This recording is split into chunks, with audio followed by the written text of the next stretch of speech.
graphique et la traite d'êtres humains.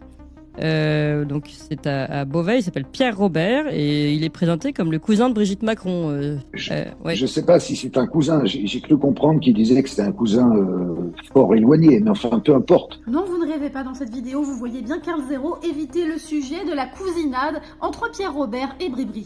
Pourtant, les preuves sont nombreuses quant au fait qu'il y a bien un lien de parenté direct entre Bribri et Pierre Robert, notamment cet arbre généalogique qui a été créé par la famille elle-même, et de nombreux actes de naissance, actes de mariage, actes de décès, etc., etc., qui prouvent bien le lien de cousinade entre les deux. Donc, point, sujet clos. On pourrait effectivement dire qu'ils sont cousins, mais qu'ils se connaissent pas et qu'on n'est pas responsable de ce que nos cousins font, etc.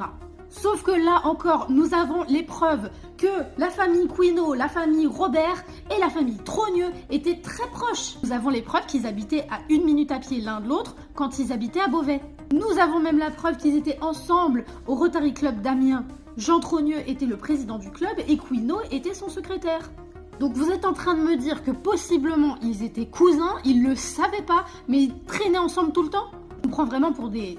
Mais alors la grande question c'est pourquoi Karl Zéro n'en parle pas? Je veux dire, il a l'occasion, là il est à Toxin, tout le monde l'écoute, il parle de cette affaire, pourquoi il ne parle pas de ce lien? Mais autre chose d'intéressant, c'est que Karl Zéro, dans cette émission, parle d'un certain Jacques Ezel. Jacques Ezel était originaire d'Arras et a été retrouvé mort dans l'eau en 2009, un an après sa disparition.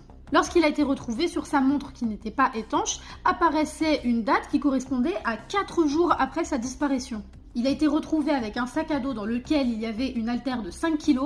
Et après sa disparition, sa famille a découvert des carnets dont la page du jour de sa disparition avait été arrachée. Et dans le reste du carnet, des noms de jeunes filles, mineurs, etc. Un peu comme notre ami le Squarneck. Sa mort a évidemment été classée, je vous le donne en mille, en S et sans autopsie. Mais ses enfants restent persuadés que ce n'est pas un S, mais bien un assassinat, dû au fait que leur père faisait probablement partie d'un grand réseau de proxénétisme, voire de PED. Ce sont les mots des enfants, hein, pas les miens. Et en plus de ça, les enquêteurs avaient établi un lien potentiel entre Jacques Ezel et Marc Dutroux. Ils auraient probablement tous deux fréquenté le même endroit qui se nomme le Carré Blanc, qui était suspecté pour être un repère de PED.